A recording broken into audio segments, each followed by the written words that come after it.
오늘은 다니엘서 세 번째 시간입니다. 왕이 깨달은 지혜라는 제목으로 하나님 말씀 나누도록 하겠습니다. 오늘 말씀은 느부갓네살 왕이 자기 나라 모든 백성에게 선포한 칙령의 형태로 되어 있습니다. 이 칙령은 나라에 굉장히 중요한 일이 있을 때, 법을 제정한다든지 어떤 특별한 일이 있을 때 모든 백성을 향해서 선포하는 명령입니다.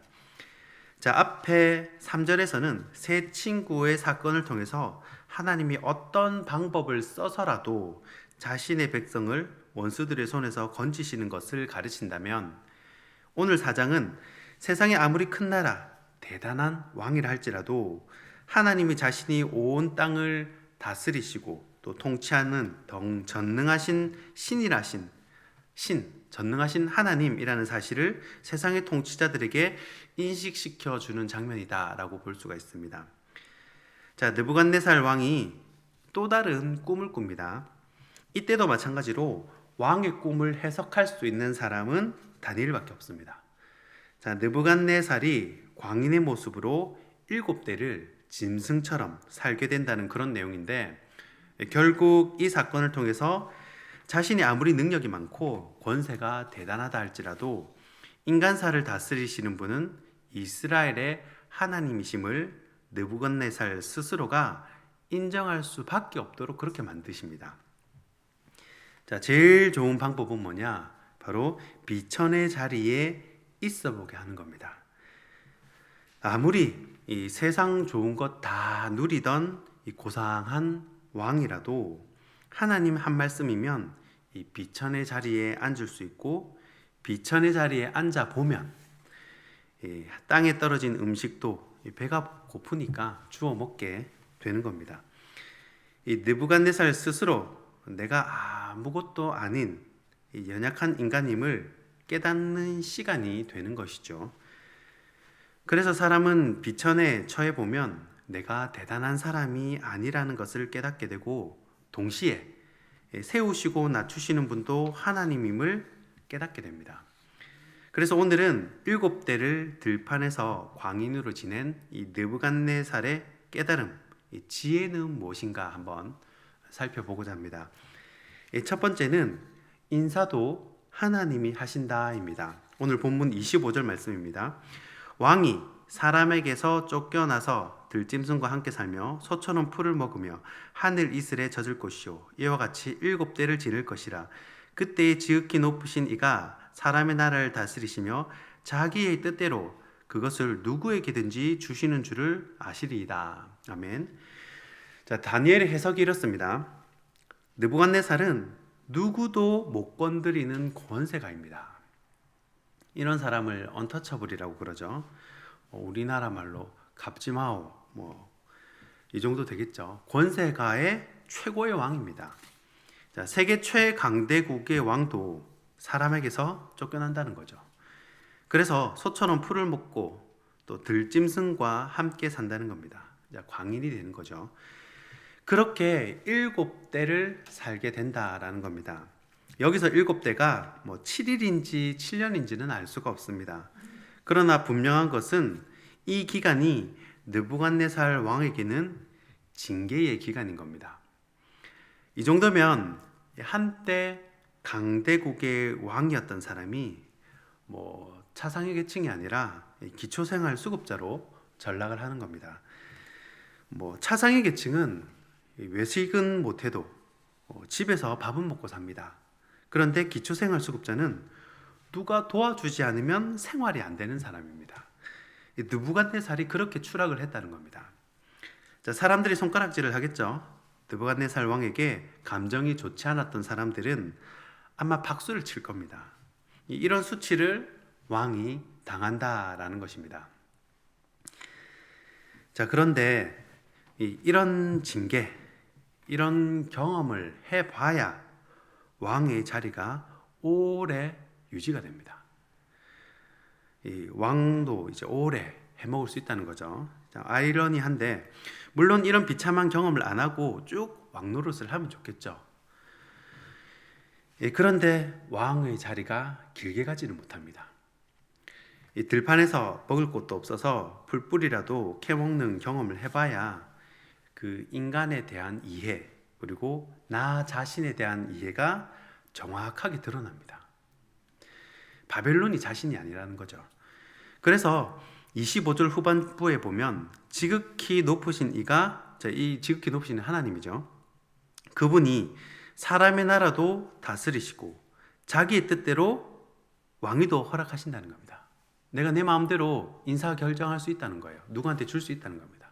나 이 사람한테 주고 싶어. 그럼 그 사람 왕 시킬 수 있다는 거예요. 돌들로도 찬양을 받으실 수 있다는 겁니다. 자, 그리고 느부갓네살이 이런 수치와 징계를 당한 후에 하나님의 존재를 깨닫게 되죠. 그리고 나서 26절을 보면 그 왕위가 견고하게 된다라고 말씀을 합니다. 자, 여러분, 이런 일을 한번 겪고 나면요, 인생에서 이런 일은 굉장히 큰 일입니다. 왜냐하면 모든 것을 다 잃어버린 후에, 완전히 거지가 된 후에 다시 올라간 거기 때문에 그런 경우는 진짜 뭐 하나만 줘도 감사하거든요. 이런 일을 한번 겪고 나면요, 다시는 함부로 교만을 못 돕니다. 왜 그렇습니까? 나 또 광인이 돼서 언제든지 쫓겨날 수 있다라는 생각을 하게 됩니다. 느부갓네살이 그 생각을 안 할 수가 없어요. 한번 그걸 겪게 되면 각인이 되거든요. 그래서 옛날에는 내가 최고인 줄 알고 사람들을 막대하고 그랬는데, 자기가 징계를 받아 보니까 하나님이 살아계신 것도 알고 또 사람 무서운 줄도 알고, 그래서 남은 생에 하나님 찬양하며 하나님에 대해 칙령까지 내리면서, 이 간증이 큰 거죠. 칙령까지 내리면서 겸손하게 살더라라는 것입니다. 자, 왕의 깨달음 두 번째는 낮춰야 유지한다라는 것입니다. 오늘 본문 27절 말씀입니다. 그런즉 왕이여, 내가 아뢰는 것을 받으시고 공의를 행함으로 죄를 사하사 가난한 자를 긍휼히 여김으로 죄악을 사하소서. 그리하시면 왕의 평안함이 혹시 장구하리이다 하니라. 아멘.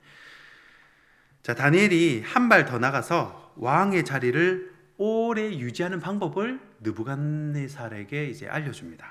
자, 이런 걸 보면 능력 있고 똑똑하다고 뭐 더 높은 자리에 올라가고 승진하고 이런 건 아닌 것 같습니다. 똑똑한 걸로 치면 다니엘이 더 능력 있고 똑똑한데, 그래도 자기는 신하죠. 자, 이런 걸 보면 자리는 하나님이 허락하신다라는 것을 알 수가 있습니다. 이 똑똑한 다니엘이 왕의 자리를 오래 유지하는 비결, 왕위를 오래 유지하는 비결을 알려줍니다. 뭐냐? 높은 자리에 올라갈수록 바람이 세게 불고 또 화살도 많이 날아옵니다. 그래서 어떻게 합니까? 자세를 낮추라는 겁니다. 내가 낸데 그렇게 하지 말고 자세를 낮춰서 겸손하게 살아야 왕도 오래 해먹는다라는 거예요. 자, 27절에 다니엘이 내가 아뢰는 것을 받으시고 라고 말하죠. 내가 아뢰는 것을 받으시고. 이 말은 왕이시여, 나의 충고를 받아들이십시오 라는 말입니다. 이제 왕에게 충고를 하는 거예요. 있을 수 없는 일이죠. 다니엘이 왕에게 충고를 하는 겁니다. 그런데 예전에 느부갓네살 같으면 건방지다 그러면서 바로 풀무불에 넣을 텐데, 지금은 이 다니엘의 말을 잘 듣습니다. 왜냐하면 자기도 불안하거든요. 이 꿈자리도 이상하고 이 왕위도 불안한 겁니다. 그리고 다니엘이 하는 말이 바른 일을 행하라 라고 이렇게 얘기를 합니다. 그래서 예전에 지은 죄랑 퉁치라는 거죠. 바른 일을 행하라, 죄를 사하고 이렇게 나옵니다. 그리고 뭐라고 합니까? 가난한 사람들을 불쌍히 여기라는 겁니다. 자, 가난한 사람들을 불쌍히 여기는 것은 하나님께 구워주는 것이기 때문에 다니엘이 이 비밀을 아는 거예요. 하나님께 구워주는 이 비밀을 아는 겁니다. 그러면 왕의 위가 평안하고 장구할 것입니다 라는 것을 다니엘이 알려주는 것입니다. 자, 마지막 세 번째, 왕의 깨달음 세 번째는 눈이 열려야 보인다라는 것입니다. 오늘 본문 34절 말씀입니다. 그 기한이 참에 나 느부갓네살이 하늘을 우러러 보았더니 내 총명이 다시 내게로 돌아온지라. 이에 내가 지극히 높으신 이에게 감사하며 영생하시는 이를 찬양하고 경배하였나니 그 권세는 영원한 권세요 그 나라는 대대에 이르리로다. 아멘. 자, 느부갓네살이 드디어 세 사람이 됩니다. 7때가 지나고 이제 총명이 돌아옵니다. 그때 나한테 푸대접하고 또 섭섭하게 했던 신하들, 이제 칼바람이 불게 해서 처단할 수도 있는데, 느부갓네살이 처음 한 일은 놀랍게도 지극히 높으신 하나님께 감사하고 찬양하고 예배했다는 겁니다. 자, 옛날에는 어땠습니까? 내가 최고고 내가 섬기는 마르둑신, 내가 세운 신상이 최고였던 사람이 7대 동안 징계를 받고 난 후에 눈이 열리니까 이제 하나님을 알게 되었다라는 것입니다. 자, 하늘을 우러러 무엇을 본 것입니까? 하나님의 권세는 영원한 권세요, 또 대대로 이어지는 하나님 나라를 본 겁니다. 자, 거기에 비하면 땅의 나라는 아무것도 아닌 거죠.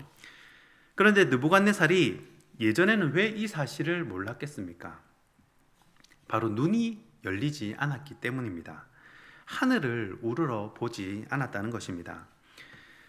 우리는 종종 땅만 보며 살 때가 있습니다. 내가 하는 일, 그 일만 보고 내가 이 속한 고기만 몰두해서 이렇게 가만히 있을 때가 있어요. 그러면 어느 순간 이 어깨에 이 교만이 스물스물 올라오게 됩니다. 이 일주일 동안 열심히 살다가도 우리는 하늘을 우러러 보아야 합니다. 내가 하는 일에서 벗어나서 이 신 앞에선 단독자가 되어 보아야 한다는 것입니다. 제가 중학교 2학년 때쯤으로 기억을 합니다. 국어 선생님의 말씀이 아직도 기억이 나는데, 이 남자 선생님이셨어요. 그런데 산을 그렇게 좋아했습니다. 산을 너무 좋아해요. 토요일만 되면 산에 간다고 복장도, 학교의 복장도 일단은 이 등산복을 입고 오십니다. 나이가 좀 있으신 분이셨는데 제가 왜 그렇게 산을 좋아하는지 여쭤봤습니다. 그랬더니 그 선생님이 하시는 말씀이, 산에 올라가면 세상 일들이 작게 보인다는 겁니다. 그 안에서는 크게 보이던 일들이, 아웅다웅 하던 일들이 산 꼭대기에 올라가면 커다란 빌딩도 손가락만 하게 보인다는 것입니다. 우리의 눈이 열려야 하나님 나라를 볼 수가 있습니다. 그리고 골치 아픈 땅의 일이 작게 보인다라는 것입니다. 말씀을 정리하겠습니다. 광야에서 7대를 지난 이 느부갓네살의 깨달음을 함께 살폈습니다. 첫째는 주님, 인사도 주님이 하십니다. 사람이 하는 것 같아 보이지만 세상 왕도 하나님이 세우신다는 말씀을 성경 곳곳에 여러 번 말씀을 하십니다. 두 번째는 낮춰야 유지합니다. 하나님 앞에서 대단한 사람은 없습니다. 한 방에 훅 갈 수 있다는 거예요. 축복을 받는 것도 어렵지만요, 그 받은 축복을 유지하는 것은 더 어렵습니다. 세 번째, 눈이 열려야 합니다. 눈이 열린 사람은 예배의 자리에 나올 수밖에 없습니다. 하나님을 찬양할 수밖에 없다는 것입니다. 오늘 이 말씀을 기억하시면서 겸손과 지혜, 축복을 모두 누리시는 저와 여러분이 되길 주님의 이름으로 축원합니다. 기도하겠습니다.